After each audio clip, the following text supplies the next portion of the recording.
dia, boa tarde, boa noite, seja bem-vindo ao Consciente Podcast. Eu sou Will Pereira e estou na companhia de Sofia Manzano para a gente ter um papo bem divertido aqui. Se a gente contar os bastidores, olha, esse papo já tá para acontecer há um tempão. Até muito obrigado aí pela sua paciência e resiliência em querer gravar esse episódio. Prazer. Bom dia, boa tarde, boa noite para todas e todos que estão aí nos escutando, nos vendo, nos ouvindo. É um prazer estar aqui com você, Will. Sei sim o quanto foi complicado esse nosso encontro, mas que bom que deu certo, né? Vamos lá, vamos seguir na nossa luta. Não é fácil. A gente estava falando até sobre o computador da Sofia, que ele é um computador comunista, porque ele vai contra a ideia do capitalismo, que é a obsolescência programada. Ele sobrevive. É sorte, Will, mas também é ter uma proprietária comunista. Eu sou o tipo de consumidora que o capitalismo deve odiar, porque eu vejo o que eu compro como um valor de uso. Então, eu uso até o fim.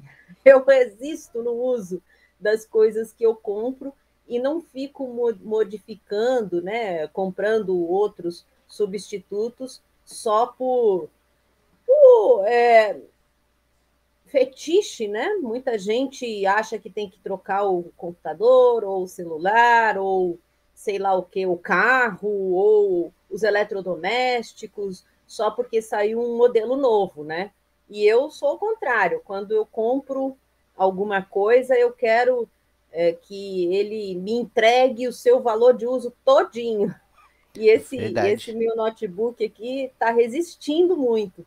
E, de fato, não sei se porque eu sou bem cuidadosa, né? Eu não faço muitas extravagâncias, mas ele já tem mais de 10 anos, né? Então, ele é bem obsoleto, mas está dando conta do recado, né? Então, vamos ver se eu vou conseguir um pouquinho mais de valor de uso dele, até ter que gastar com outro mais, que aí a gente nunca sabe, né? O quanto ele vai durar, porque hoje em dia a obsolescência programada é um fato, né, da realidade capitalista. Se a gente for observar, por exemplo, eu como dona de casa também, né, aqui eu tenho meus eletrodomésticos, e eu lembro que a minha mãe tinha uma máquina de lavar roupa que durou cerca de 40 anos.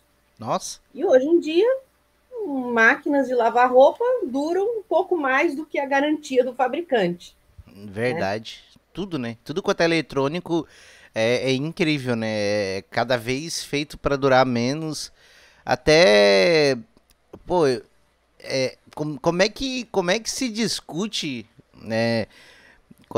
Como é que se convence as pessoas, né? Tipo, das ideias marxistas do comunismo, assim.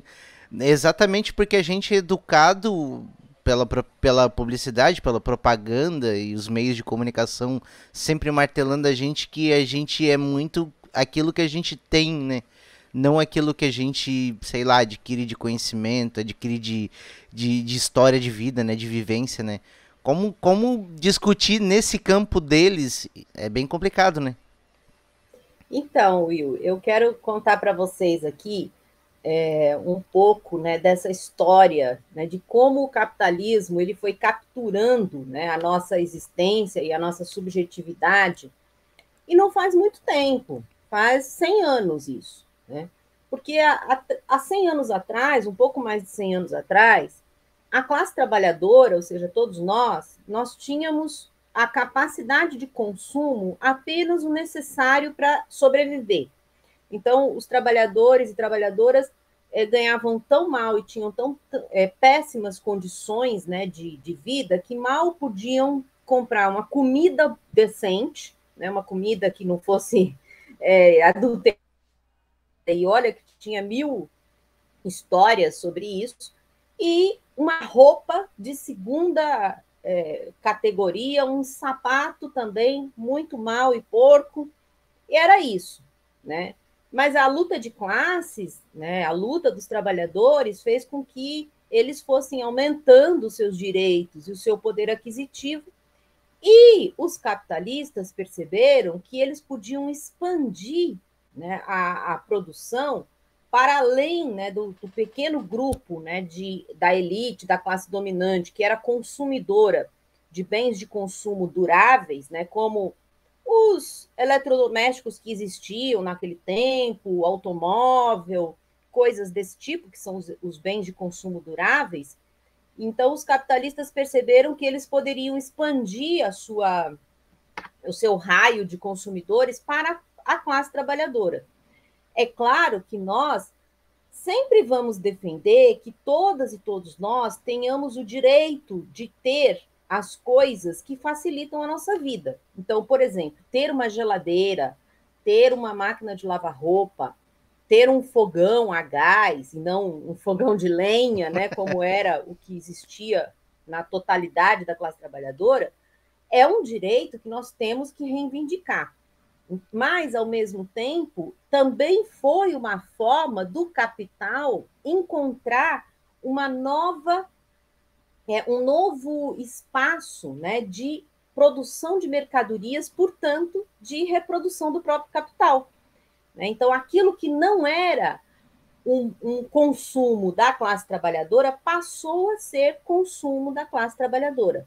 E aí esse é o período, né, principalmente após a Segunda Guerra Mundial, de expansão do capitalismo para o consumo de massa de bens de consumo duráveis que eram próprios apenas, antes das guerras, né, da classe dominante.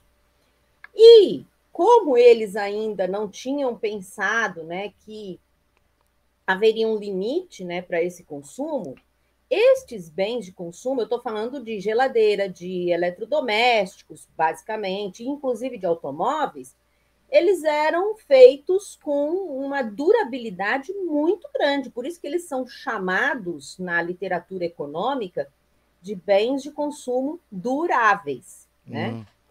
Ocorre que, assim que a classe trabalhadora, que tinha um certo poder aquisitivo, comprou esses bens de consumo duráveis, né, acabou a clientela, né? Aí precisa criar novos meios de fazer as pessoas adquirirem, né?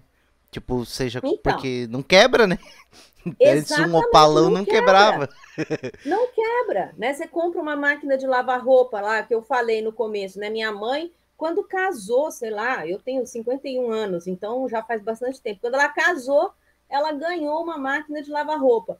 E essa máquina de lavar roupa durou até 10 anos atrás, né? Não quebra de jeito nenhum. E isso também, outros bens de consumo, inclusive panelas, coisa tão simples para a gente, né? Mas uma Sim. panela de pressão, ela era tão boa, tão forte, tão resistente, que se você tivesse um mínimo de cuidado com ela, você não precisava comprar nunca mais na sua vida, né? Então, o que é que o capitalismo, o que as indústrias, né, o capital vai produzir? Né? Duas coisas ao mesmo tempo. Além de produzir novas mercadorias e um novo fetiche, um novo feitiço sobre essas mercadorias, ele também vai produzindo mercadorias com menor qualidade, portanto, com uma obsolescência programada. Quer dizer, aquele produto vai ficar obsoleto num determinado espaço de tempo, obrigando os consumidores a trocar estes produtos. Seja porque estes produtos quebram, né, eles são feitos com materiais que poderiam ser feitos de forma muito mais duráveis, mas não são. Né? Se você abrir uma máquina de lavar roupa moderna, atual, né, e abrir uma antiga, você vai ver que as peças atuais elas são muito mais frágeis, elas são Sim. feitas de materiais muito mais degradáveis, enferrujam, estragam, quebram. Então, tem essa obsolescência, que é produzir coisas com um material mais frágil, portanto, ele vai quebrar, né? E a substituição desse material, ainda mais se ele for eletrônico, é tão caro que para o consumidor não vale a pena, né? De repente você prefere jogar fora e comprar uma nova, porque o preço de reforma é muito caro. Então, tem esse processo. E tem um outro processo também, que é o processo de produzir tecnologias incompatíveis com aquela que você tinha Ah, anteriormente, sim. né? Isso é muito comum nos eletrônicos, né? Então, por exemplo, eu acabei de receber um aviso aqui no meu notebook que o meu Windows é incompatível com as De atualizações fato. que estão no mercado. Então, é assim, ou você troca, ou você não tem atualização, você não tem acesso, né? E eu já tive que trocar celular, não porque ele quebrou ou porque ele deixou de me servir, mas porque ele não abria um aplicativo que eu precisava. E eu preciso desse aplicativo não por um fetiche, né? Não por um modismo, mas porque a própria vida da gente vai sendo constituída de tal forma que você é obrigado a ter aqueles aplicativos. Sim, Hoje, sim. para você fazer qualquer coisa que diz respeito ao governo federal, você tem que ter o aplicativo do Gov.br, você tem que ter assinatura eletrônica, você tem que, sabe? Até Pois eu, é, como né? professor. Esse negócio uma coisa que eu reclamei muito aí, é o tal do caixa tem, né?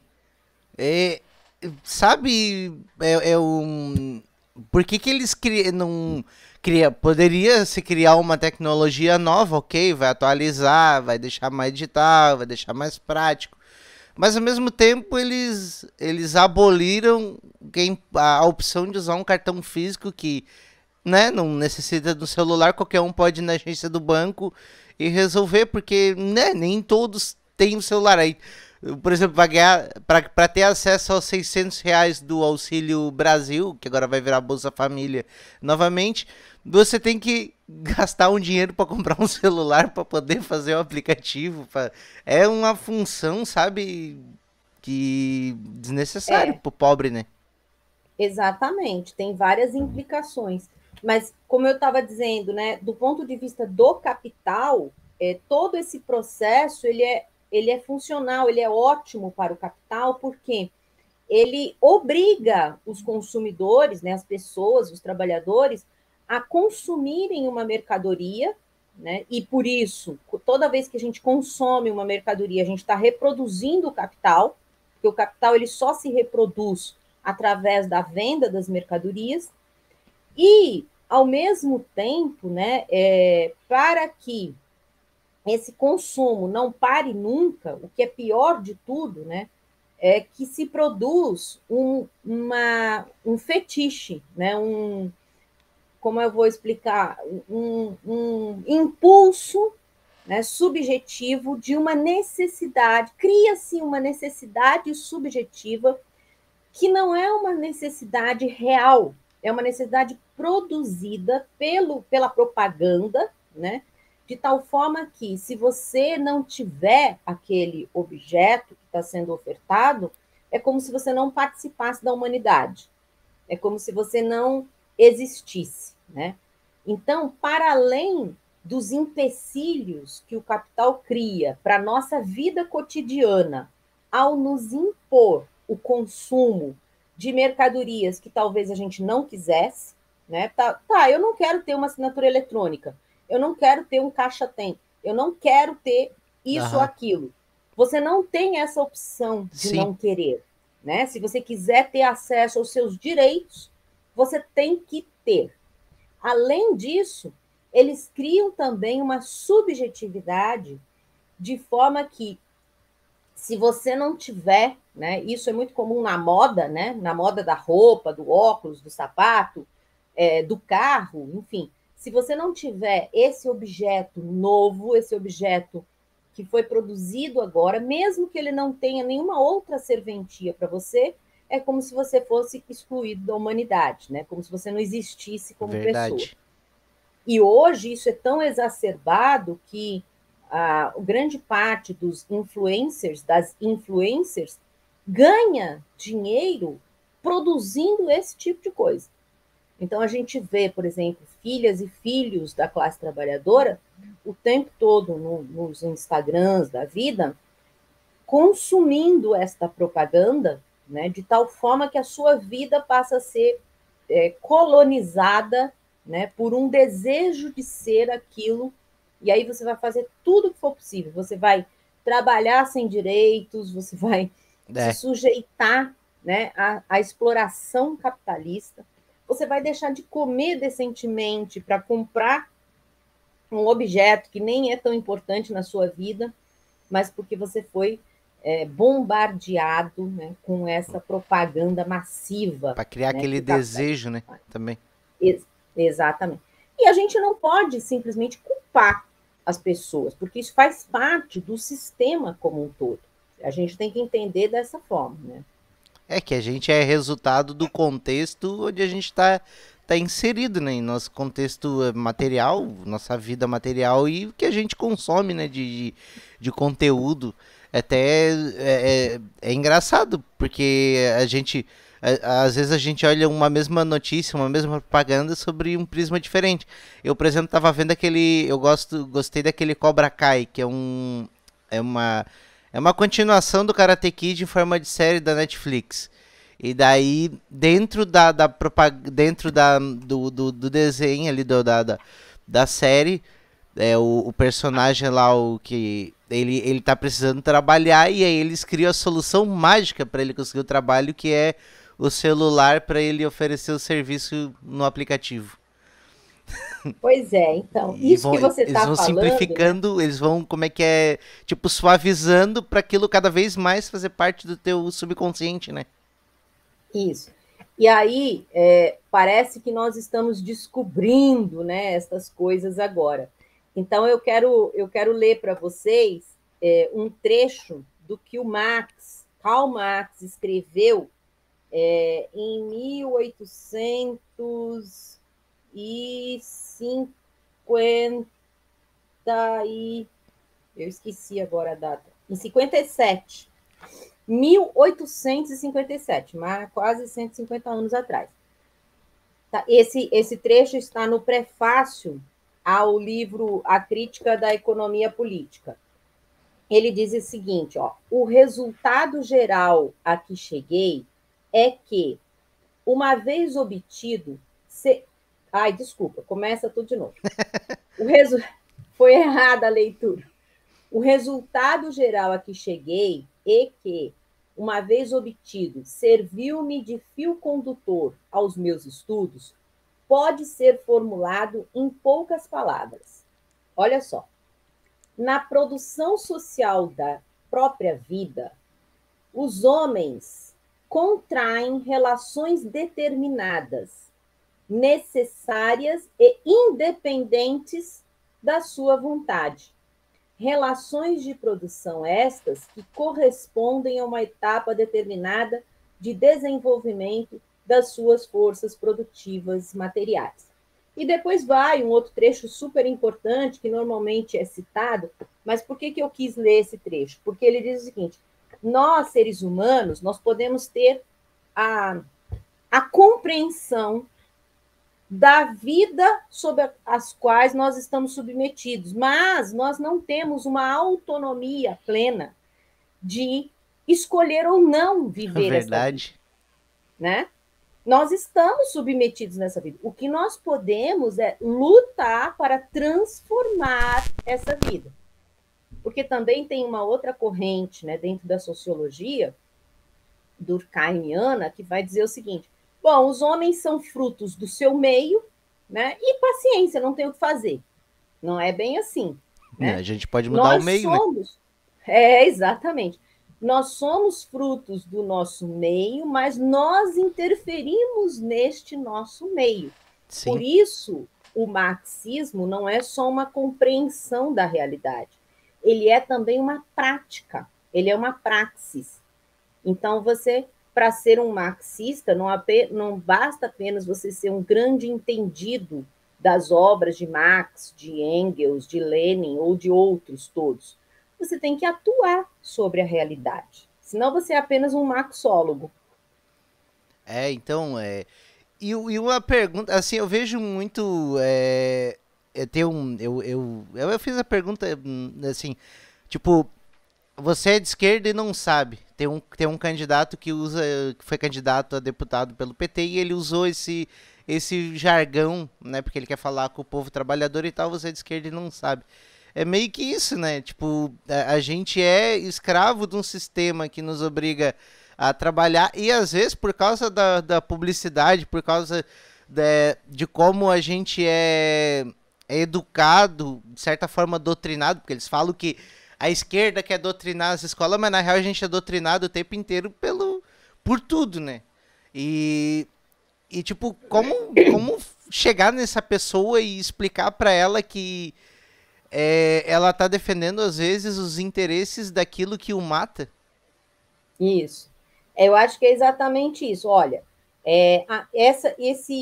esse processo que você está descrevendo, né, é o processo que se chama ideologia, né? O que Uhum. é a ideologia? A ideologia é a ideia dominante que prevalece numa sociedade ou num determinado período de tempo. E normalmente a ideologia dominante, quer dizer, a ideologia que está na cabeça da imensa maioria das pessoas, é a ideologia da classe dominante. Sim. Porque a classe dominante, ela produz essa ideologia. Essa ideologia não nasce do nada, não nasce espontaneamente. Ela é produzida no cotidiano, desde a forma, por exemplo, como é imposto aos pais e mães que devam criar os seus filhos, né? Então, menino veste azul, menina veste rosa, fazer um conjunto de práticas que vão sendo disseminadas, né, na criação dos seus filhos. Depois, num dos maiores aparelhos de produção de ideologia dominante que existe, que se chama escola. A escola, a universidade, ao contrário do que dizem os bolsonaristas de direita, extrema direita, a escola é o maior aparelho de produção de ideologia. Porque é na escola que você vai, primeiro, aprender o que já está filtrado pela ideologia Sim. dominante. Né? Hoje, por exemplo, retiraram-se todos os mínimos conteúdos que existiam de sociologia, de filosofia, de história, de geografia. Ou seja, a escola passa a ser um local técnico apenas, para você ser treinado como se treina um cachorro, como se treina um jegue, como se treina um cavalo. Né? Você vai se transformar cada vez mais num animal, né? Um animal de carga, um animal de trabalho na escola. Além disso, mas como você pensa, né, como você não é apenas um animal, mas você também tem um grau de autonomia maior do que qualquer animal desses que eu falei, então eles também têm que produzir um pensamento para você, que é o pensamento de que você tem que vencer individualmente, que você vai ser A premiado, meritocracia. meritocracia total na escola, né? Que você vai ser premiado se você for esperto, se você passar os outros para trás, enfim, vai se produzindo essa ideologia. Não basta isso, se não bastasse isso, vai para a televisão. Veja o quanto de ideologia é produzida na televisão. E aí vou falar agora, essa novela das 9 da Rede Globo, dessa Glória Pérez, que aliás faz isso ao longo de toda a sua carreira, eu não assisti, eu assisti acho que a primeira semana dessa novela, eu já fiquei tão Qual irritada. novela? É que eu não vejo TV, eu trabalho à noite. Eu É a não. novela que chama Travessia, da Glória Pérez. E as outras novelas da Glória Pérez também são. Toda novela é cheia de ideologia, mas dela é É um especialmente panfleto. carregada de uma ideologia conservadora. Por exemplo, eu, como mulher, e uma mulher progressista, uma mulher comunista, fico incomodadíssima com o papel das mulheres que tem nessas novelas dela. São mulheres machistas. Já viu isso? Quer dizer, não basta você combater o feminismo revolucionário, você tem que reforçar o machismo na Sim. posição da mulher, porque são mulheres que se matam, passam a vida brigando por homem, são mulheres infelizes e brigam com outras mulheres.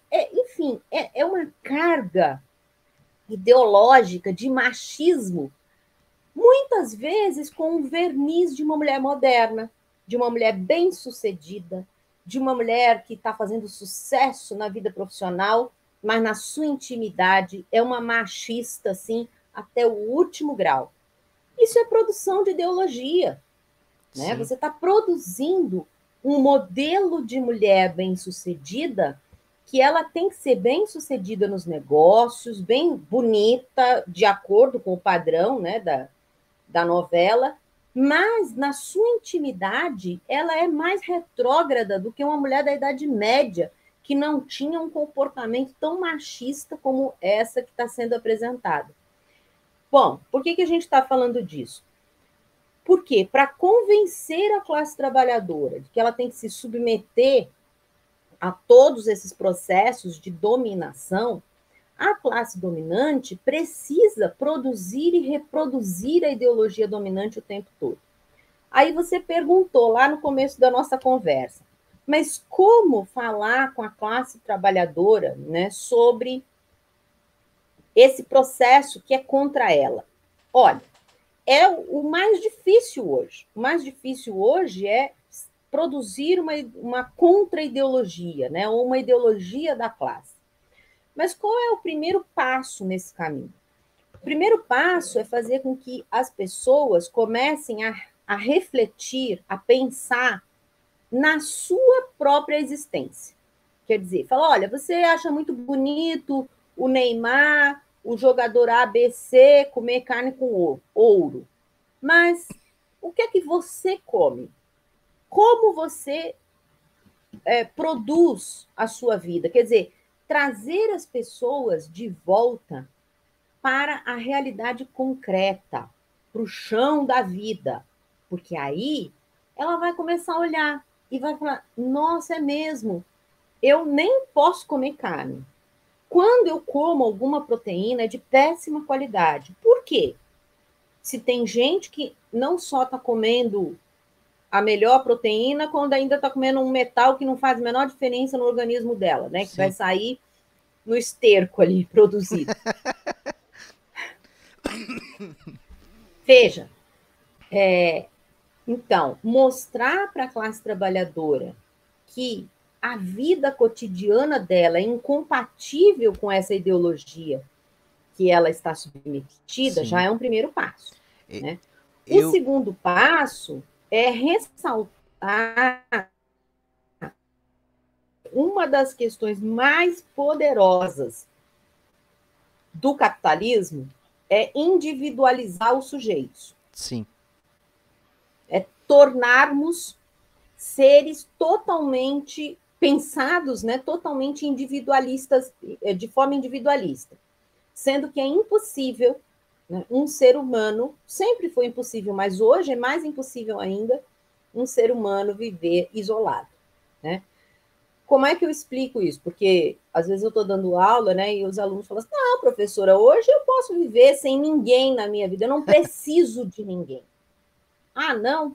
Então olhe em volta de você. Quem produz sua energia elétrica só para você começar a viver? Pois é.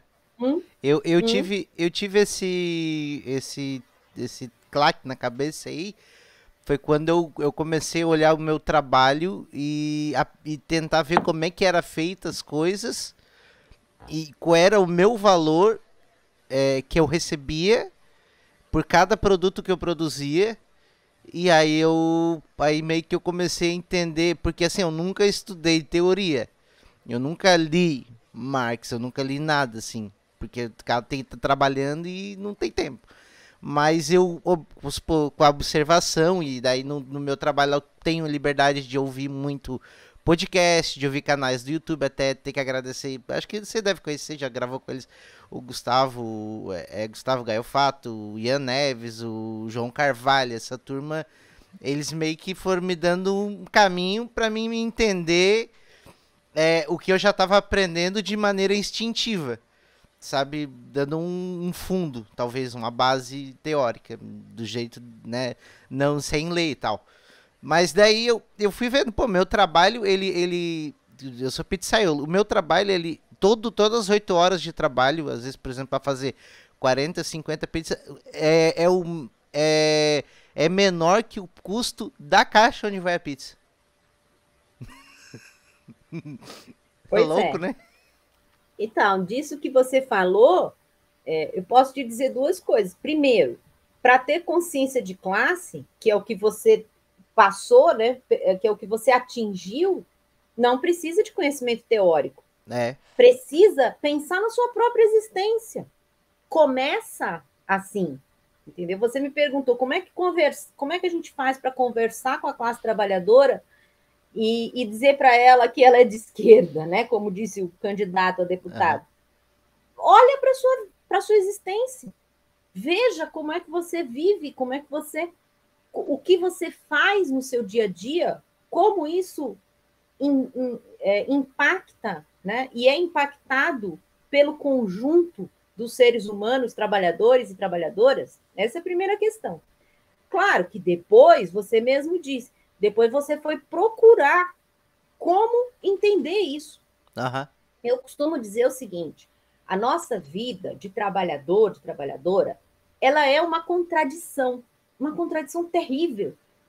Nós batalhamos, nós nos matamos para sobreviver dignamente e somos sempre empurrados para a miséria. Então, E assim, quanto mais riqueza a gente produz na sociedade, mais pobre a gente fica.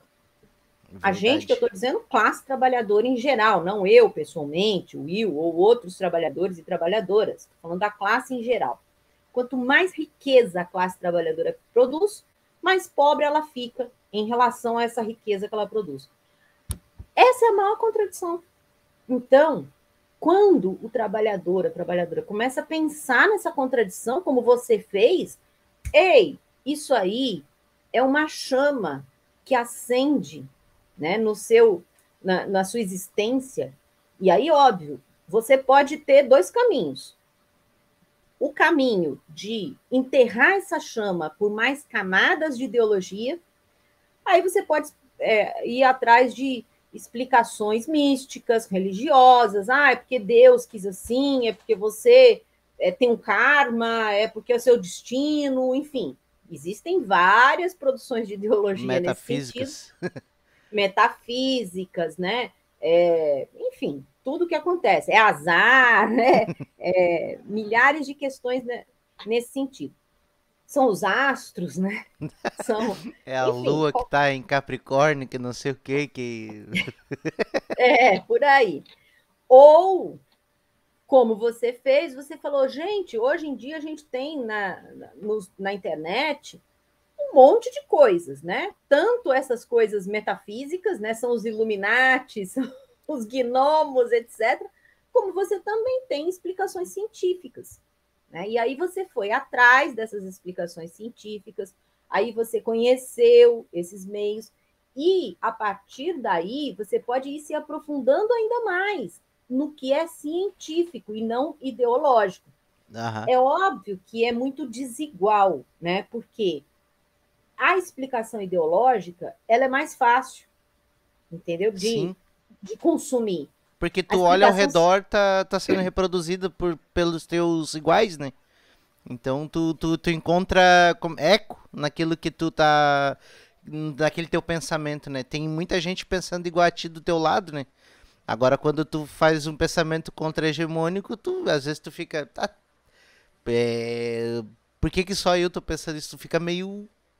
Dá um. é, Assim, dá uma dúvida.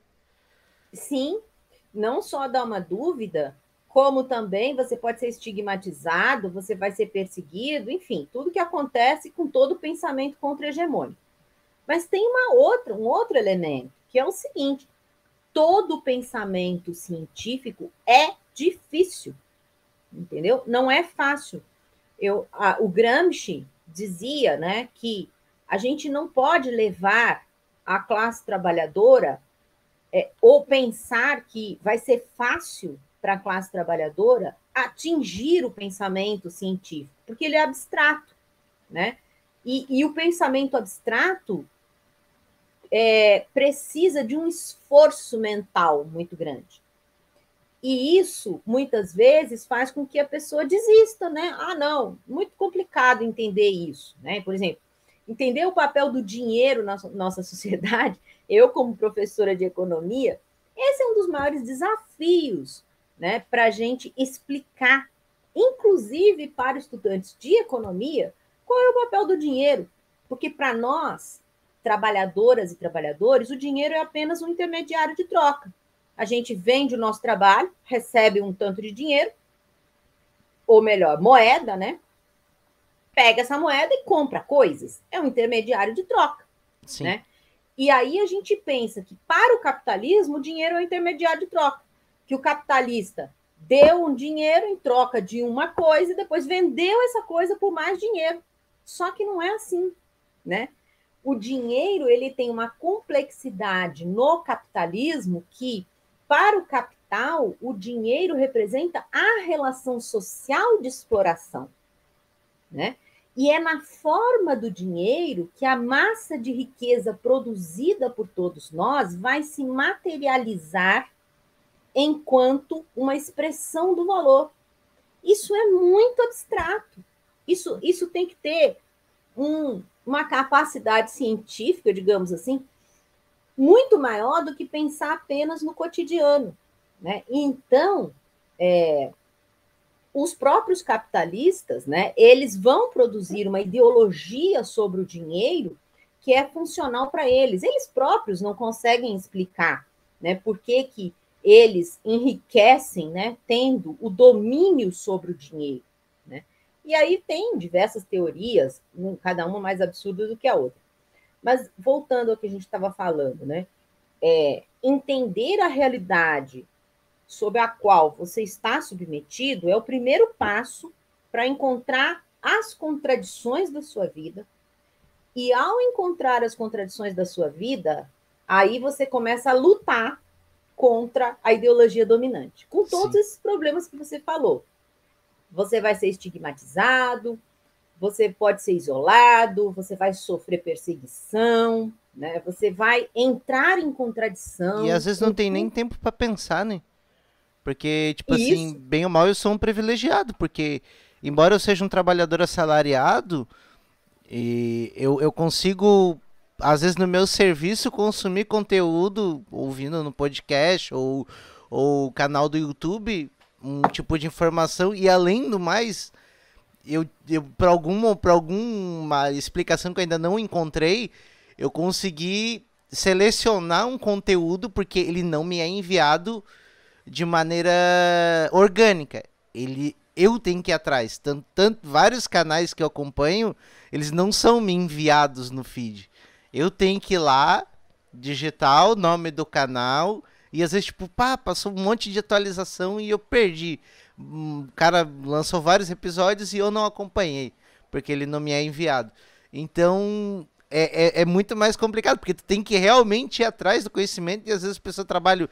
Tem gente que trabalha 8 horas por dia, passa mais 4 no ônibus, dorme 8 horas, puf, acabou o dia. Aí às vezes ela vai se espairecer um pouquinho ali, vou assistir um videozinho, vou assistir uma novela, vem mais reforço de ideologia.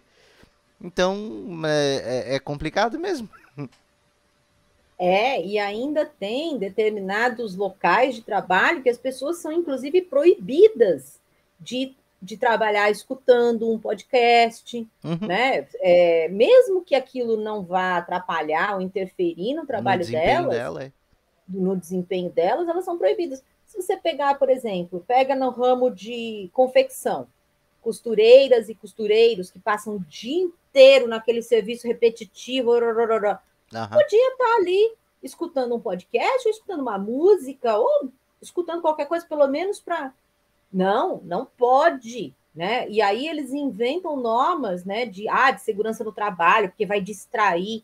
Quer dizer, até o seu cérebro tem que estar produzindo valor, né? Tem que Aham. estar focado no trabalho para não distrair. Aí eles vão dizer que se distrair vai ter acidente, né?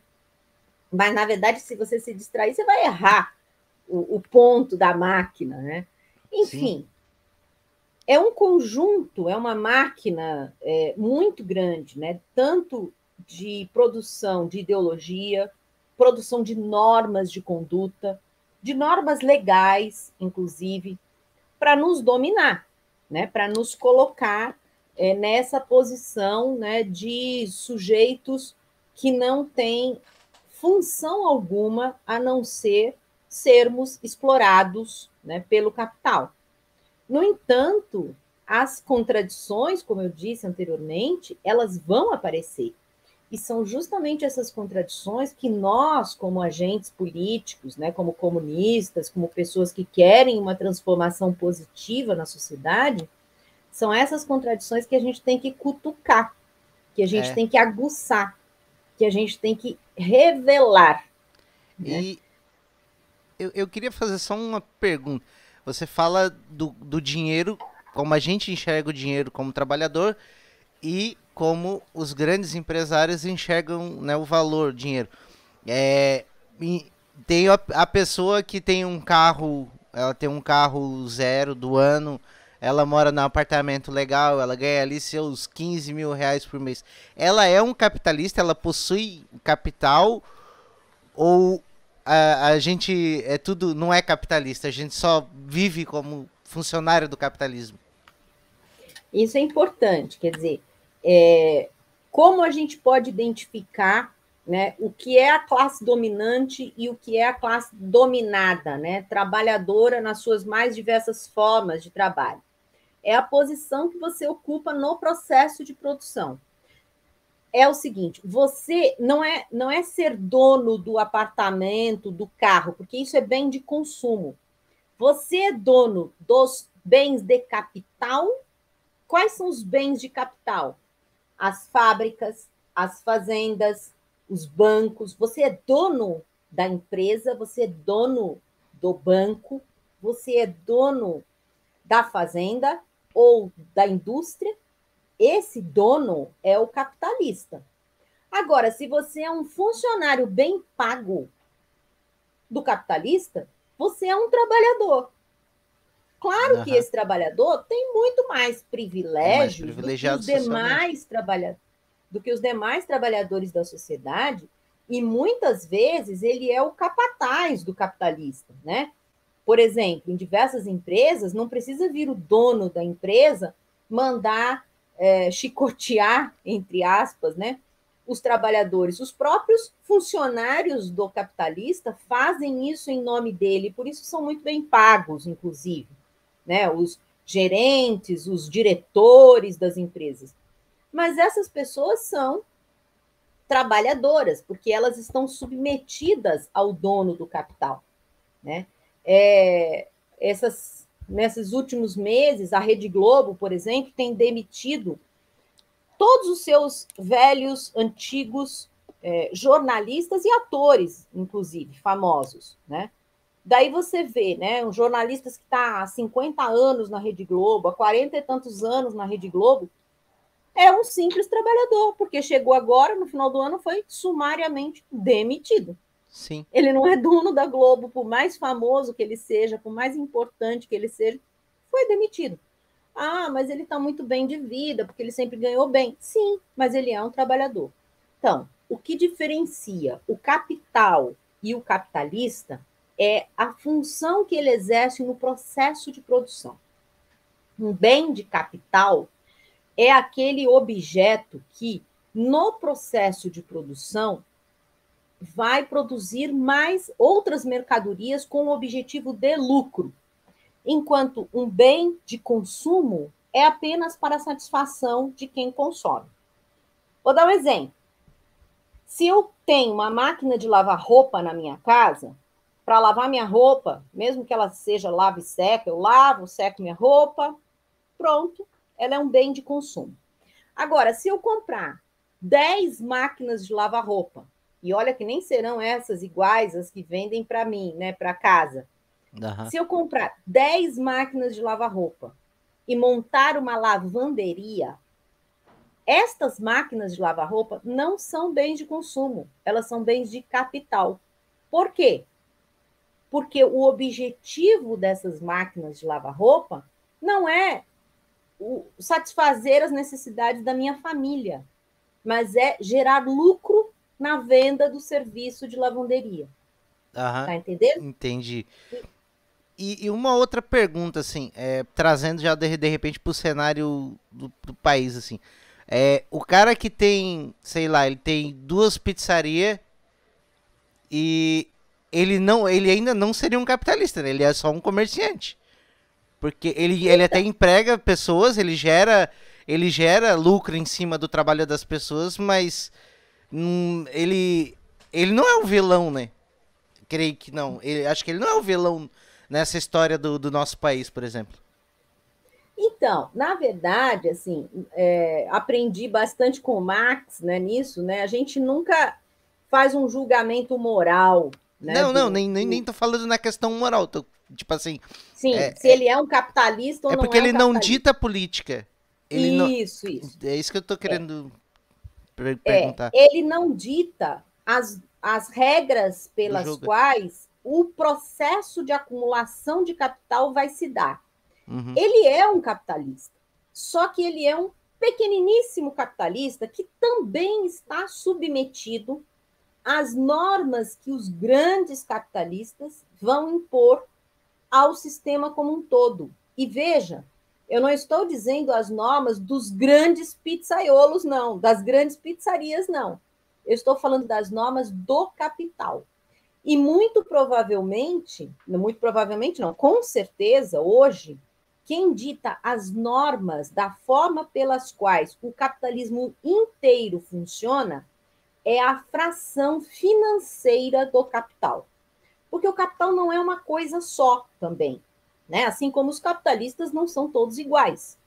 O Aham. capital ele tem diversas funções no processo de produção e reprodução do capitalismo, e ele tem, de acordo com o momento histórico, posições de comando, né?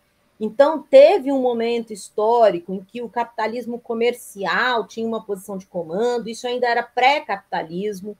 Aí, depois do capitalismo industrial, né, das revoluções industriais, o capital industrial é que comandava a vida, a política econômica dos países e assim por diante, até que, com a monopolização, a oligopolização do processo de produção e reprodução do capital vai se estabelecer, de tal forma que surge o capital financeiro.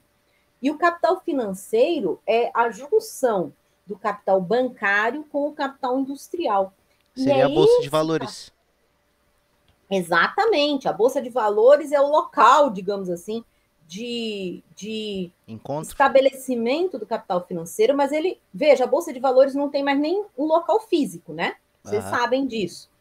Né? A Bolsa de Nova York já deixou de existir há muito tempo, e a própria Bovespa, que chamava Bovespa, agora chama B3, que é a Bolsa no Brasil, também não tem mais um espaço físico, um prédio. Né? Pode até ter lá o prédio só como um museu, né? Para as pessoas verem o que é, mas não é ali que ela funciona. Então, voltando à pizzaria, mesmo que ele tenha duas pizzarias, ele é um capitalista, ele é um pequeniníssimo capitalista nesse processo todo, porque, Uhum. afinal de contas, ele explora o trabalho de todos vocês, pizzaiolos, garçons, todo mundo que trabalha. A existência dele depende de vocês trabalharem, mas ele também está submetido a um processo muito maior do que ele, que é a estrutura maior do capital. Sim. Desde, por exemplo, os fornecedores dele, que podem ser muito grandes, fornecedor de farinha, de produtos, etc. O banco, que ele pode dever, né? Ele pode estar devendo para o banco, então o banco exerce sobre ele, né, O um poder. poder muito maior. Né? O que ocorre, na verdade, é que o tempo todo, durante toda a existência do capitalismo, os pequenos eles vão sendo engolidos, ou eles vão sendo destruídos por falência, por superexploração, digamos assim, entre aspas, né, do grande capital, ou eles vão sendo engolidos pelas grandes redes monopolistas. É o que a gente vê, por exemplo, no ramo de comida mesmo, né, de alimentação. Sim. Se nós pensarmos assim, tipo, 20 anos atrás, a gente não tinha grandes redes internacionais. Tinha o McDonald's, tinha uma E, ou outra. sim, agora tem bastante. Hoje, hoje são redes mundiais de alimentação que vão sufocando qualquer possibilidade dos pequenos existirem e crescerem. Então, essa também é mais uma mentira da meritocracia, Pois é. né? O Os sucesso do pequenos, capitalismo seria o fracasso da humanidade, né? Porque sucesso pleno, né? Porque ia gerar só monopólio, ia gerar centralização de tudo e tudo ia sendo engolido exatamente, pelo maior. A gente vê é aí o caso sempre até isso. das redes sociais, né? Tipo, YouTube, Facebook, WhatsApp. Cada um vai comprando empresa, e ninguém, não existe mais a concorrência que eles sempre pregam que deveria existir uma concorrência para funcionar o sistema, mas não existe em prática porque ela é controlada pelo poder econômico, e pelo poder político, né? Essa é mais uma contradição do processo de produção de ideologia, né? Aham. Enquanto os produtores de ideologia ressaltam para nós, trabalhadoras e trabalhadores, a necessidade da concorrência, que a gente tem que concorrer, que é cada um por si, que é meritocracia. Para o lado deles, a gente vê que eles vão se oligopolizando, eles vão monopolizando tanto, e mais, eles exaltam, né, quando tem uma compra, por exemplo, o Facebook comprou não sei o quê. A imprensa Nossa, fala: o olha, Elon que Musk comprou o legal, Twitter. Elon Musk comprou o Twitter. Nossa, que legal. Quer dizer, quando o capital vai deixando de ser concorrencial e, portanto, é prejudicial, né, para todo mundo, é legal. Mas nós, quando a gente vai se unir, né, para enfrentar o capital, aí não é bom, não. Né?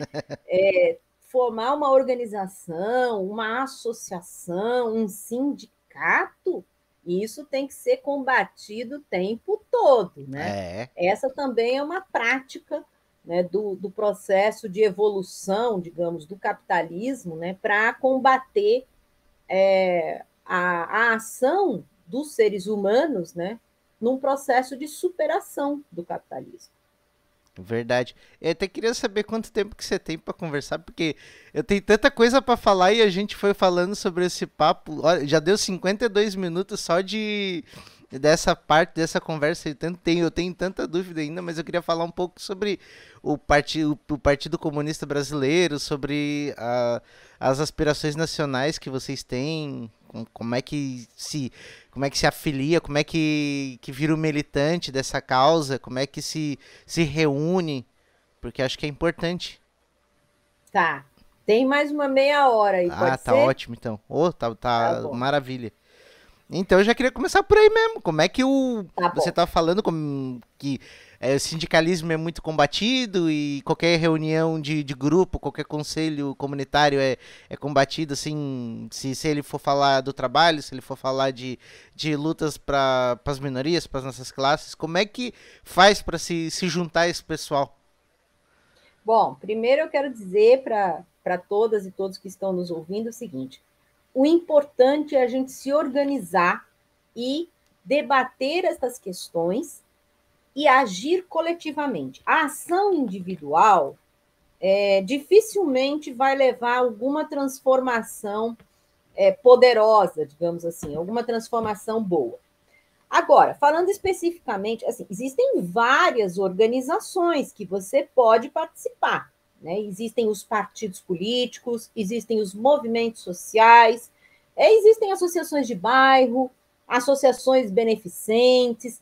Toda forma de associação é, em princípio, boa, desde que, evidentemente, você não entre numa associação de extrema-direita, nazista, fascista ou coisas desse tipo, porque aí você estará numa associação bem nefasta. E olha que eles estão organizados. Os CAC? Eles agem Os clubes de tiro? coletivamente. Os clubes de tiro?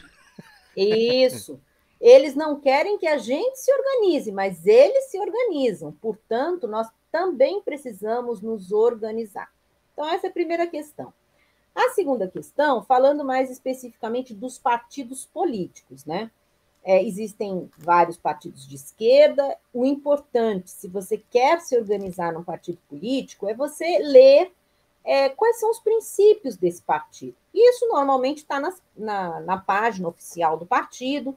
Né? No caso do PCB, né, do Partido Comunista Brasileiro, que agora, nesse ano de 2022, completou 100 anos, né, nós temos no nosso portal as resoluções dos nossos congressos. Né? Então, é assim, no PCB, o que define a forma como nós vamos agir na sociedade é o nosso congresso. O nosso congresso, ele reúne os participantes, né, que nós chamamos de militantes.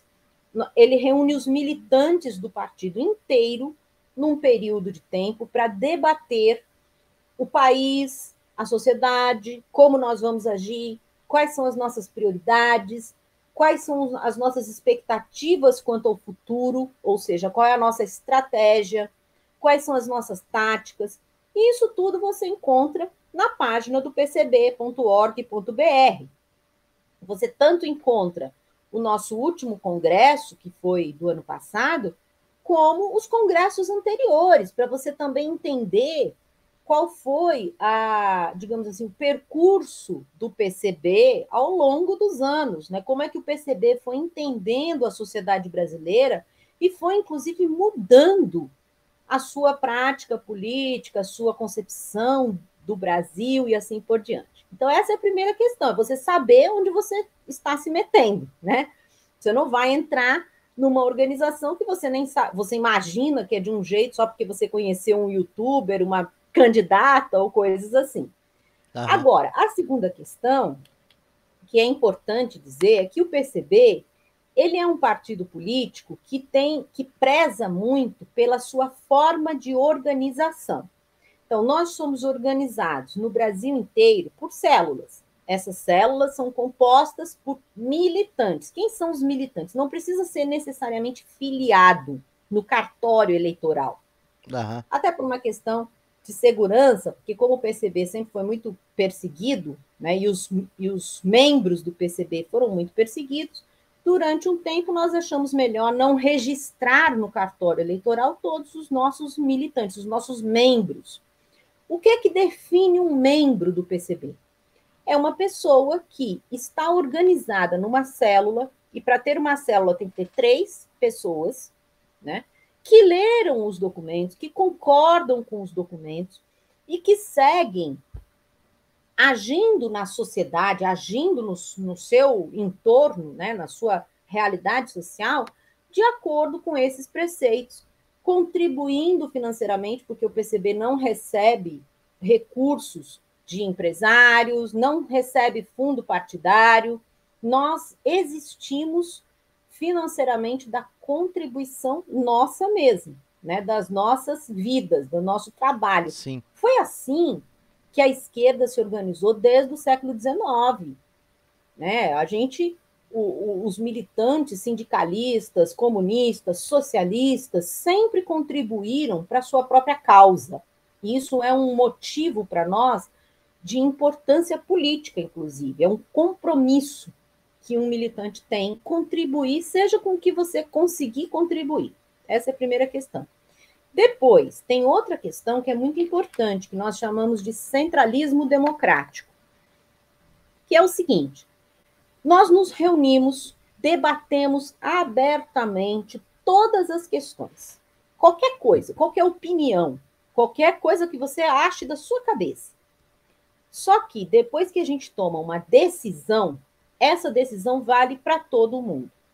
E aí não é admitido entre nós que as críticas ou discordâncias com relação a essa decisão sejam expressadas ou debatidas fora das instâncias. O que são as instâncias?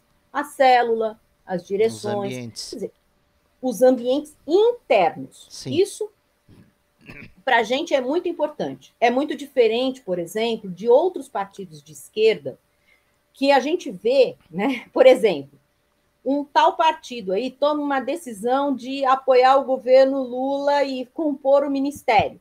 Aham. Aí você vê deputados membros importantes daquele partido falando no Twitter, no YouTube, no jornal, que é contra, que não sim. quer, que não vai se submeter.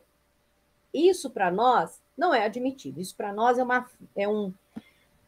não compreensão de como os comunistas devem se organizar. Porque para nós, não só por segurança, mas também por entender que se nós temos internamente espaços amplamente democráticos de debate e discussão, se a sua posição não alcançou a maioria, não alcançou o consenso, não alcançou uma deliberação, você não tem o direito de individualmente questionar a decisão da maioria. Porque você fala, não Você... fala mais em nome do indivíduo. Você fala em nome do partido. Você fala em nome daquele agrupamento. É Exatamente. diferente de você ser um cara independente e você fala o que você quiser. Agora, se Fala o que você você quiser. aceitou o estatuto, se você aceitou a, a participar, a ser um integrante do Partido Comunista, você tem que. Você é livre para propor o que você acha que deve propor, mas assim aceito, você tem que sempre Exatamente. defender as bandeiras do partido. Aquilo que foi Ó, estabelecido. vocês sabem que eu fui candidata à presidência da República nesse ano pelo PCB. E a imprensa me perguntava sobre diversos aspectos, inclusive sobre posições que o partido iria tomar no segundo turno, o governo, não sei o que, não sei o que.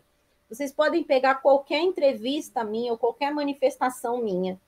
Por mais que eu, Sofia, tivesse uma posição com relação àquilo que eu estava vivendo, que eu estava vendo, Aham. eu nunca falei o que não tivesse sido anteriormente deliberado, ou Sim. seja, debatido coletivamente e aprovado e deliberado. Depois que foi debatido, aprovado e deliberado, eu expressei como uma porta-voz, digamos assim. Você é uma representante do, Isso, do, do que o partido democraticamente decidiu. Você não é uma pessoa independente que está dentro de um partido. Por exatamente. exemplo, sei lá, o Bolsonaro pegou várias legendas de aluguel durante a vida inteira e teve o pensamento dele independente, mesmo que a maioria das vezes coadunando com a maioria e tal, mas ele tinha coisas que eram próprias dele. E ele foi trocando de partido, não ligando pro. Sempre mantendo a individualidade dele. O Bolsonaro é o exemplo mais extremo, né? Porque ele sempre pulou de o que a gente chama de legendas de aluguel, né? Aham. Que não são verdadeiros partidos, né? Porque um partido ele tem que ter uma concepção política, ele tem que Eles ter não uma reproduzem ideologia, nada, ele tem. Não, eles ali não são produzem legendas de nada, né? aluguel. Né? É. Mas existem outros, existem vários, né? Eu acho que a gente pode dizer até a Simone Tebet, né? Está no MDB, mas ela é maior do que o MDB. Ela pode falar o que ela quiser, eu não sei, mas tem diversos outros políticos que agem dessa forma. Sim. Bom, então, voltando, né? Como ser membro do PCB ou participar do PCB? Se você é um jovem estudante trabalhador, nós temos os nossos coletivos. O que são esses coletivos? São organizações que vão passar a linha política do PCB, mas ainda com um grau, digamos, de maior liberdade de ação, né, desses novos membros, porque assim você vai se acostumando, né, o que é ser membro de um partido que preza muito por sua organização interna. Então, a gente tem, por exemplo, o LGBT comunista, que é o coletivo que, dentro da linha política do PCB, trabalha mais especificamente as questões da população LGBT. Não só, volto a dizer, mas principalmente. Seria Tem o uma espécie coletivo. de comissão temática, assim, no caso? Para É um discutir. coletivo, isso, é um coletivo que tem sua própria organização, tem desde dos núcleos de base até uma direção nacional, que procura uma especificidade na ação política da população LGBT. Por exemplo, a gente sabe que a população LGBT sofre um conjunto especial de ataques da Sim. sociedade brasileira capitalista atual, desde ser um dos públicos que mais sofre assassinatos, principalmente a população trans, que sofre todo tipo de preconceitos, inclusive preconceitos daqueles que já estão previstos como crimes, né? Como crime de homofobia.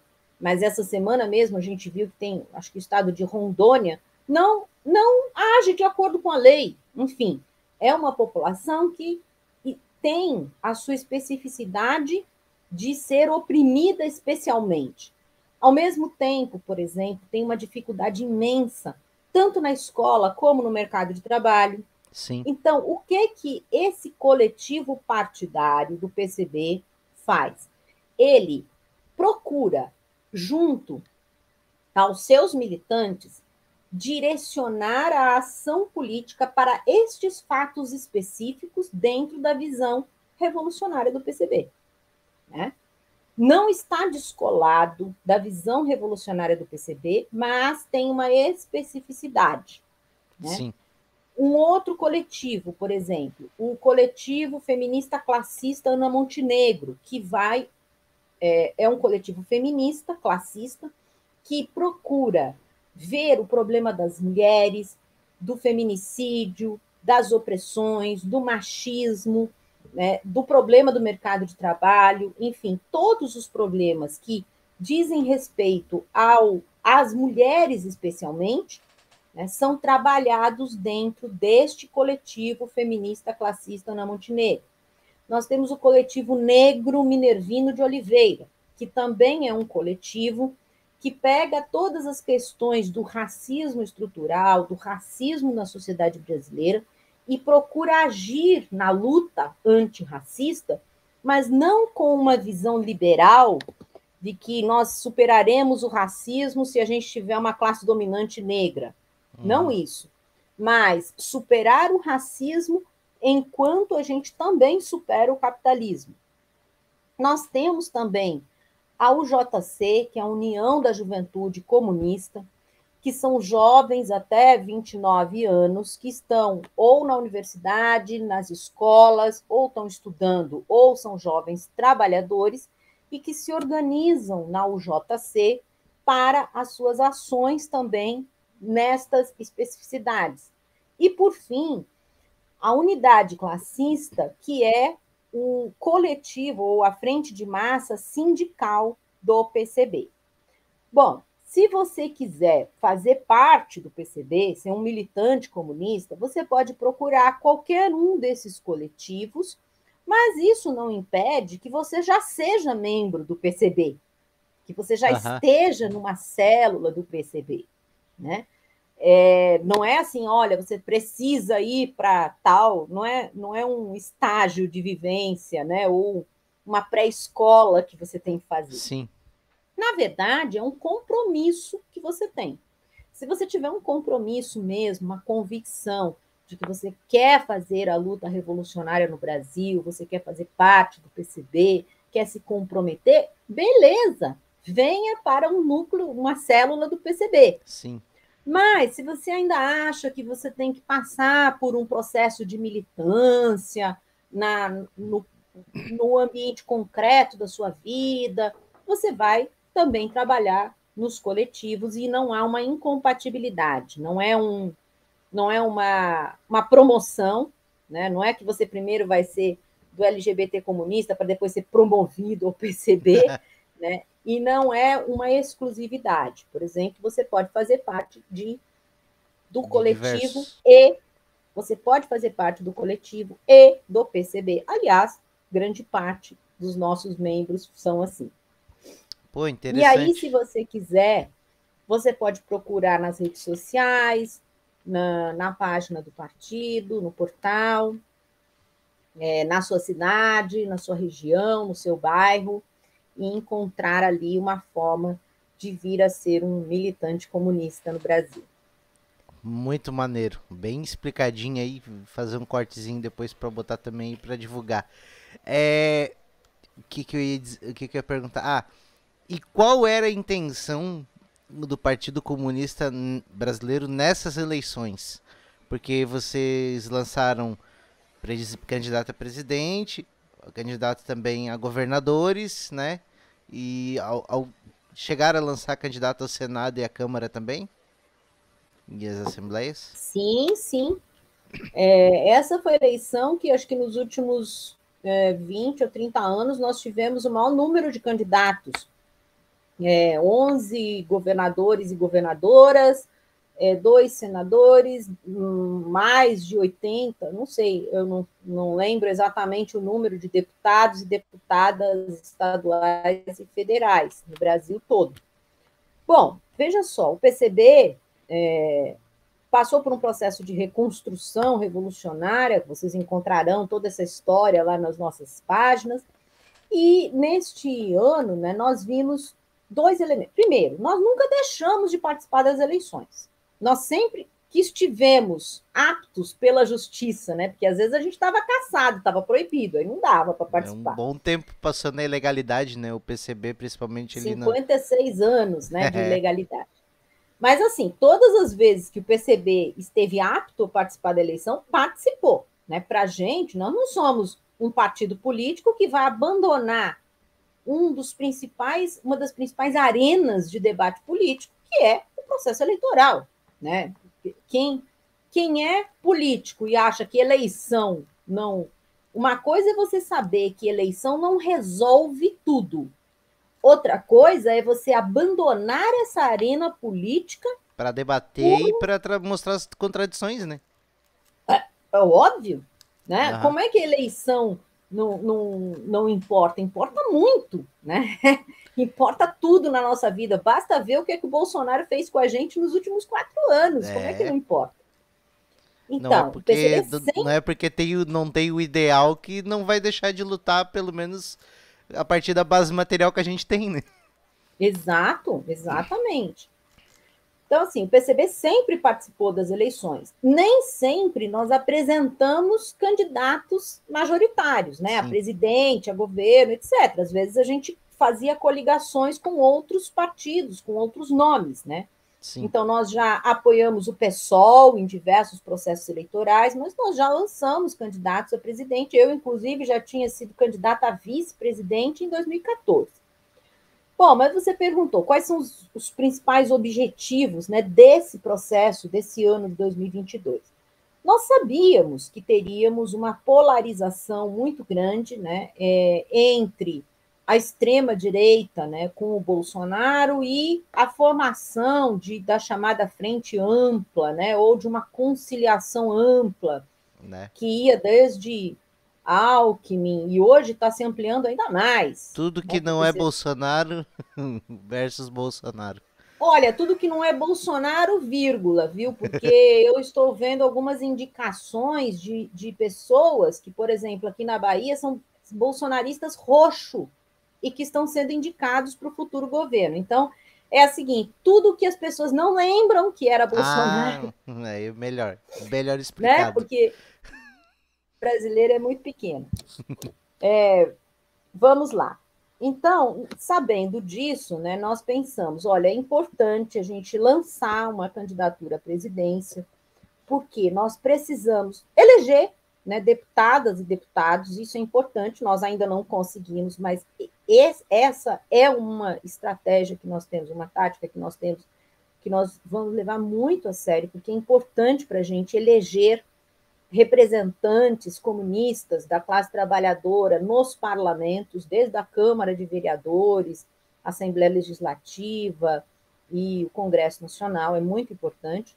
Então, nós precisamos eleger, mas nós também precisamos elevar o debate político. O debate político, durante todo o processo eleitoral, se tivesse ficado só com aquela polarização, você vê, não tinha proposta nenhuma. Sim. Né? Não, o que você vai fazer com o Brasil? O Lula dizia, eu quero que a população saia do mapa da fome, volte a comer picanha e beber cerveja. E o Bolsonaro dizia, é pátria, família, etc, etc. É o lema do integralismo, né? O fascismo brasileiro. Deus, pátria, família e daí botou liberdade. Liberdade, porque na verdade é a liberdade de cometer crimes e não ser punido. Essa é a liberdade dos bolsonaristas. Eles querem a liberdade só para eles cometerem os crimes que quiserem e não serem punidos. Né? O resto vai ser punido, eles não. Tá. Isso aí é pré-capitalismo, né? É pré-Hobbes, pré-Estado hobbesiano, né? Vamos lá. Então, nós, sabendo, né, fazendo essa análise de conjuntura, nós falamos, olha, nós precisamos elevar o nível do debate, né? Pelo menos naqueles setores em que nós conseguimos alcançar, que é óbvio que sem tempo de televisão, excluído dos debates, com Sim. mínima, ridiculamente mínima cobertura da imprensa hegemônica, nós não vamos chegar a muita gente, mas pelo menos nós vamos chegar Em a alguém, algumas né? pessoas, né? Vamos chegar a algumas pessoas, bem mais do que se a gente ficar quieto, né? Sim, Se ficar quieto, você não chega a ninguém. verdade. E vamos elevar o nível do debate. E como a gente vai elevar o nível do debate? Colocando propostas para serem efetuadas na realidade atual que podem ser alcançadas e que são contrárias ao interesse do capitalismo brasileiro. Prestem atenção, não é apenas propostas de uma reforminha do capitalismo para que as pessoas ganhem um Bolsa Família de R$ 600 mais 150 por criança.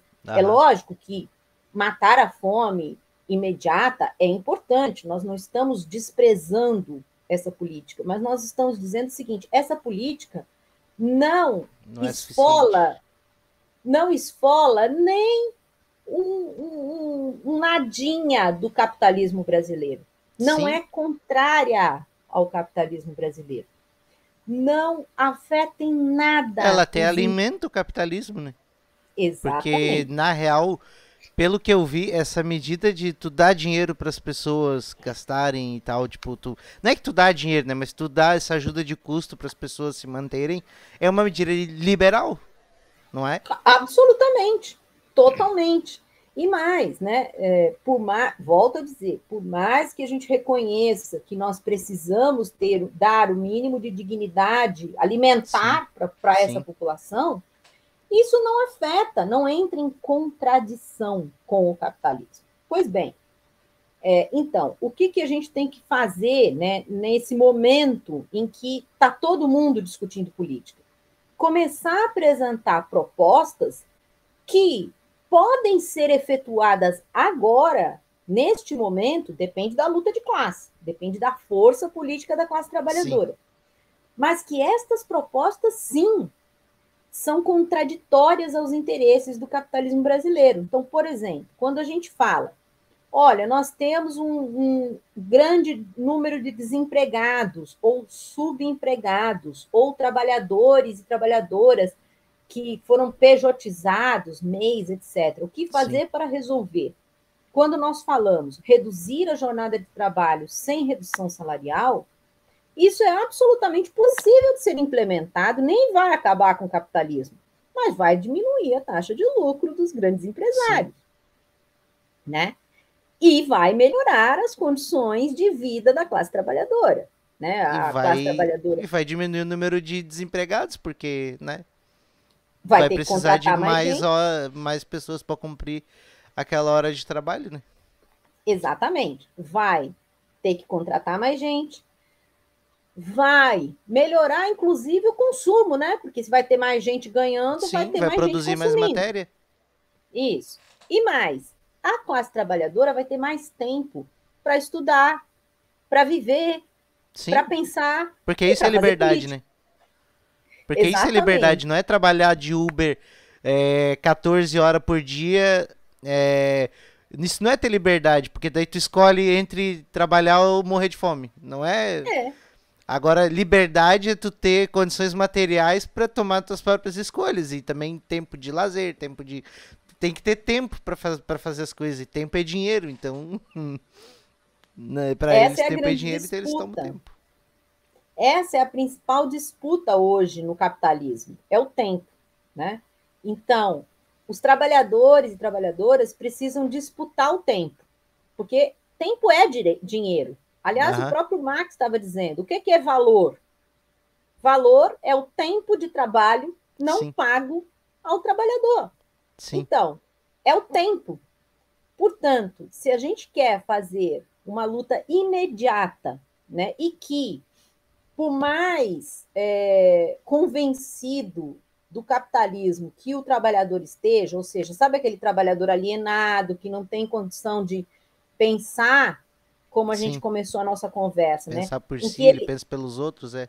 Isso, a ideologia dominante está na cabeça dele bem Sim. pesada. Aham. Quando você fala para ele que ele tem que lutar pela redução da jornada de trabalho sem redução salarial, ele concorda contigo na hora.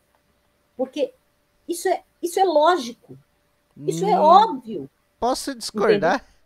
Porque eu vejo muito na rede social, as pessoas elas estão tão tomadas pela ideologia dominante que elas defendem, elas não defendem isso. Elas não defendem. Depende. Nas Eu, redes sociais pode ser, porque são pessoas que, mal ou bem, estão tendo tempo de sobra para ficar nas redes sociais. Mas eu tive, por exemplo, na porta de uma Usiminas, sabe, peão? Peão de aham, fábrica? sim, Peão que tem que entrar num processo de produção e não pode nem ouvir um podcast, porque ele está submetido a um maquinário que pode engolir ele.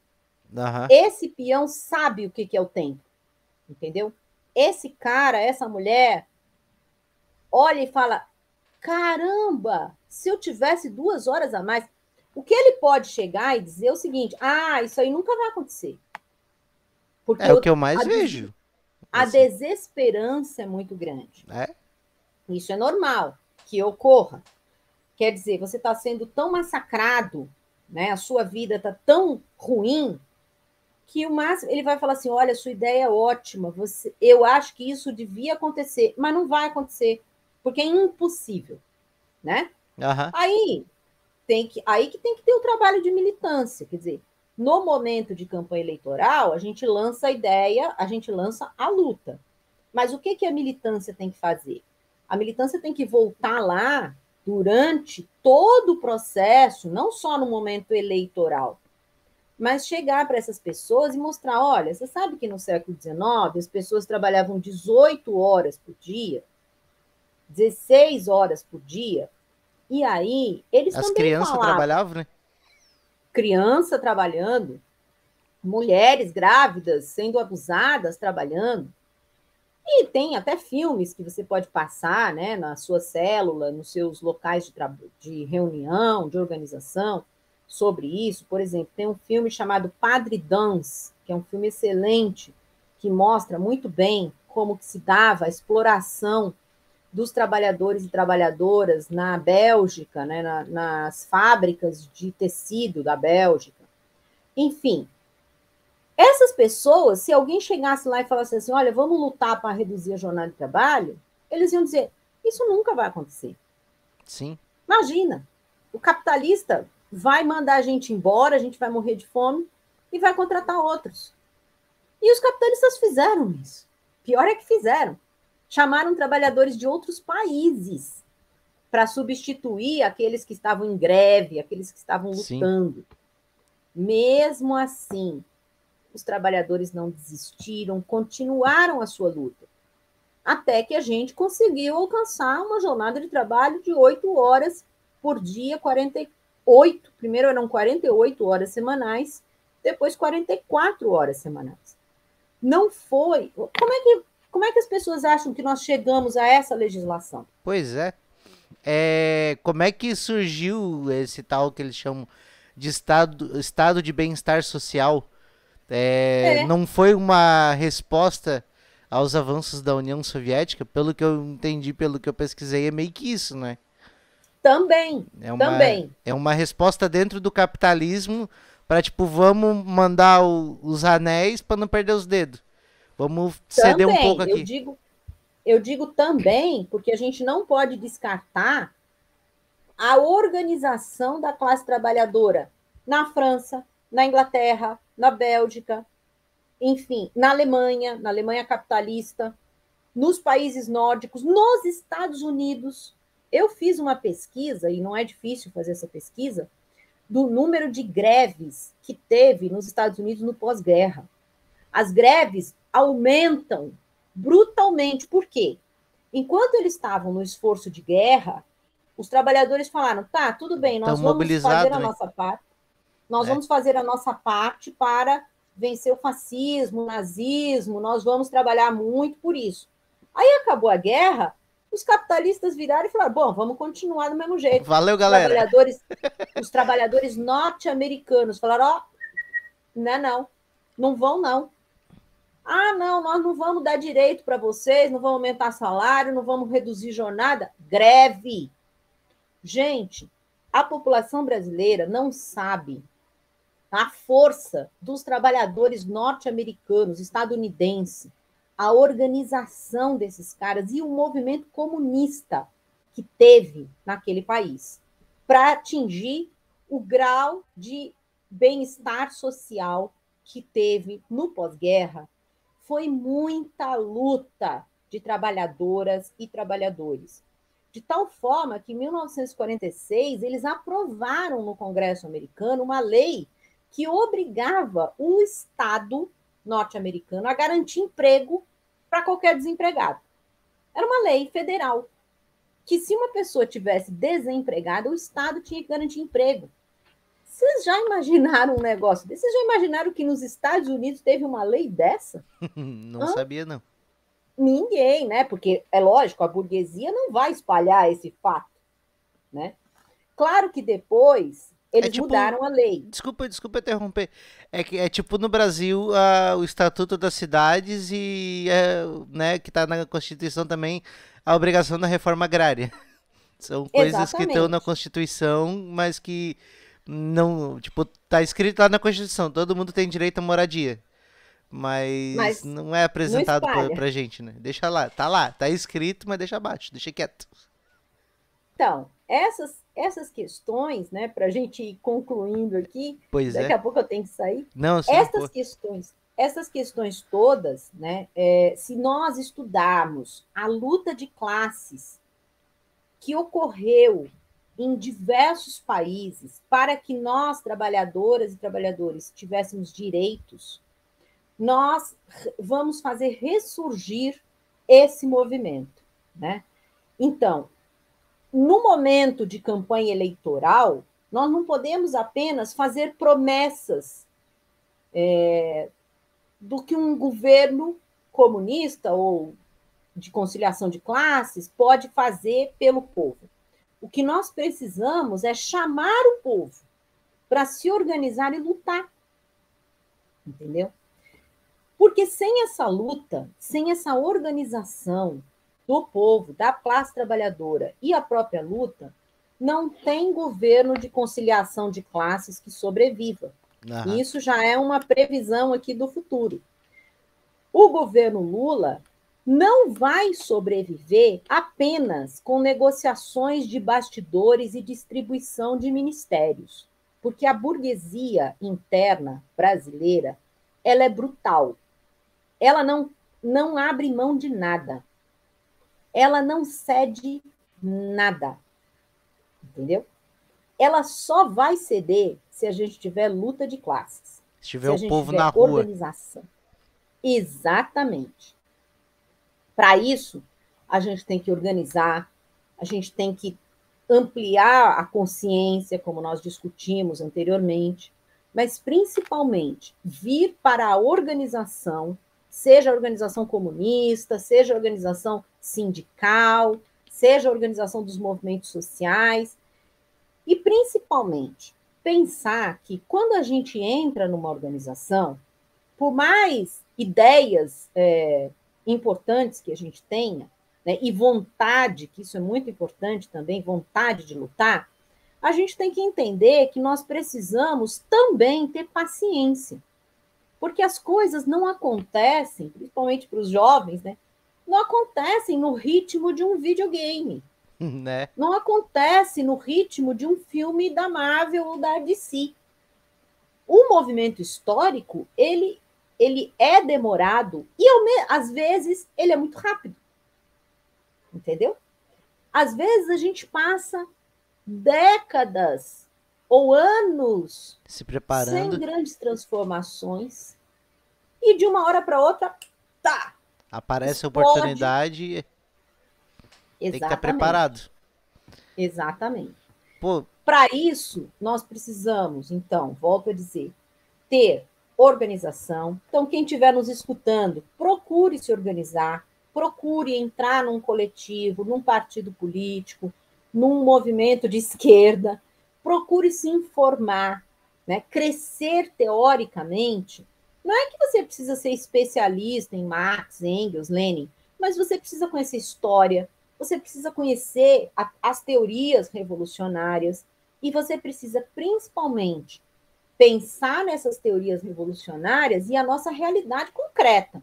Não adianta ser um especialista em Mao Tse Tung, um especialista em Marx, um especialista em Rosa Luxemburgo, e não fazer a mediação entre estas teorias e o mundo que a gente vive Sim. hoje. Né? Porque aí você é apenas um acadêmico. Né? Um teórico marxista, ele precisa agir sobre a realidade concreta. Sobre a E mais do materialidade. que isso, ter paciência, né? Não ter ao mesmo tempo uma vontade de lutar muito grande, mas ao mesmo tempo uma compreensão e solidariedade com os diferentes, porque hoje todos nós somos incutido na nossa mente o individualismo, né? O individualismo que nos torna todos crianças mimadas, né? Então, quando o nosso desejo não é atendido, a gente sai chutando todo mundo, né? Sai querendo brigar e eliminar os que estão ao nosso lado. É isso que nós estamos nos transformando, e isso é de propósito, né? Para que a gente não se organize. Então, a gente também tem que ter paciência, tem que pensar o seguinte, gente, eu estou certa nessa discussão, mas eu perdi. Tudo bem. Conversa Às de vezes a novo, minoria... vai passando o tempo, vai aprendendo a coisinha aqui, a coisinha ali. Ninguém vai mudar de opinião do dia pra noite, né? Ele vai. É um processo, né? Ele vai vendo uma coisinha Isso. aqui, uma outra coisa. Quando ele vê, ele deu uma volta de 180 graus, mas não percebeu. E foi meu caso. Eu votei no Aécio em 2014. Mas Will, eu estou falando até de uma outra coisa, e isso é importante Sim, também. é Você claro, vai é ganhando consciência mesmo. Eu consciência. falei agora da política e tal, mas. Mas o que eu estou falando é que, assim, logo que eu entrei no PCB, lá em 1989, né, eu Nossa, era bem jovenzinha. eu Claro que nasci era uma nesse ano. outra geração. Ah, Eu nasci nesse ano. então, eu Inclusive, tô tenho de tempo. aniversário hoje, fazendo 33 anos. Parabéns, meus parabéns Cara, para você no seu quanto tempo, aniversário. hein? Já tava na luta, não era nem vivo ainda. É, então, era jovem, também muito afoita, né, com muita disposição e vontade. Claro que era outra geração, então a minha geração era menos mimada, né, do que essa geração atual. Quando a gente recebia um não, quando a gente era confrontado, por exemplo, com uma maioria que não aceitava as nossas posições, a gente se conformava ou então não agia com ímpetos individualistas como eu vejo hoje, né, a juventude agindo. Mas o que eu quero dizer é o seguinte: teve um senhor comunista, né, que me recepcionou e que eu ouvia muito ele.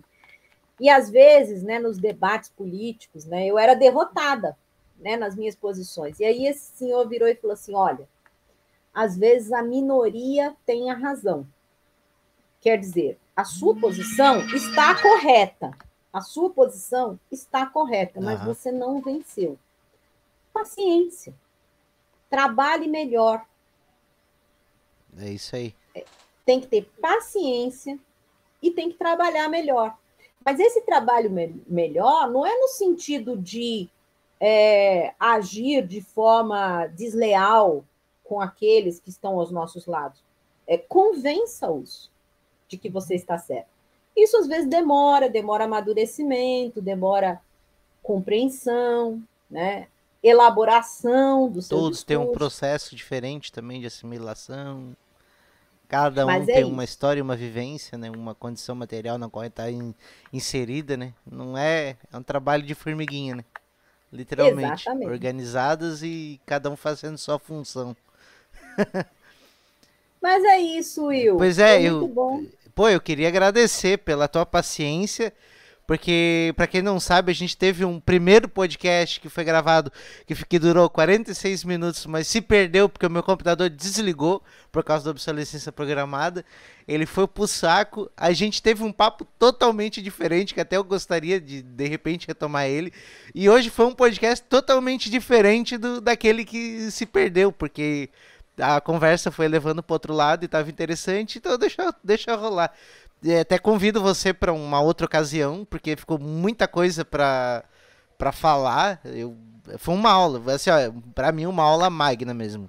É sempre muito bom ouvir você falando. Já ouvi você ouvi aquela jantada lá no Pânico, gostei pra caramba em cima do Samidana. É isso aí, muito obrigado, só É agradecer isso. mesmo. Will, foi um prazer conversar com você, dizer que eu estou à disposição, a gente pode fazer outros encontros, sim, né? Fazer também com o seu podcast alcance muita gente, quanto mais gente puder nos ouvir, contribuir, é importante, né? Aham. Vamos à luta, 2023 já está aí há pouquíssimos dias, e eu tenho certeza de que vai ser um ano em que a gente vai ter muitos desafios, mas pelo menos nós começamos vencendo esse sujeito nefasto que ocupou a presidência. Nós não Verdade. vencemos o bolsonarismo, né? Como eu disse, tem membros bolsonaristas indo para o próximo governo, isso será forte. Nós, do PCB, não vamos compor esse governo, vamos fazer uma oposição responsável no sentido de que aquilo que nós observarmos que vai ser contrário aos interesses dos trabalhadores, nós seremos fortemente oposição. E apoiaremos, evidentemente, a expansão dos espaços de atuação política da classe trabalhadora. Para Muito. isso é muito importante participar de todas essas conversas. Quero que todas e todos que estão nos ouvindo e que nos escutem antes do próximo ano, né, que tenham um feliz ano novo. E para você também, Will, feliz aniversário Obrigado. hoje e feliz ano novo. É um feliz ano novo para você. Então, com esse grande papo aí, encerramos mais um podcast consciente aqui, um consciente podcast, para tentar trazer um pouquinho de consciência para as pessoas, do mesmo jeito que eu fui procurar, de repente eu posso passar para alguém na companhia dessas pessoas tão especiais. Até o próximo programa.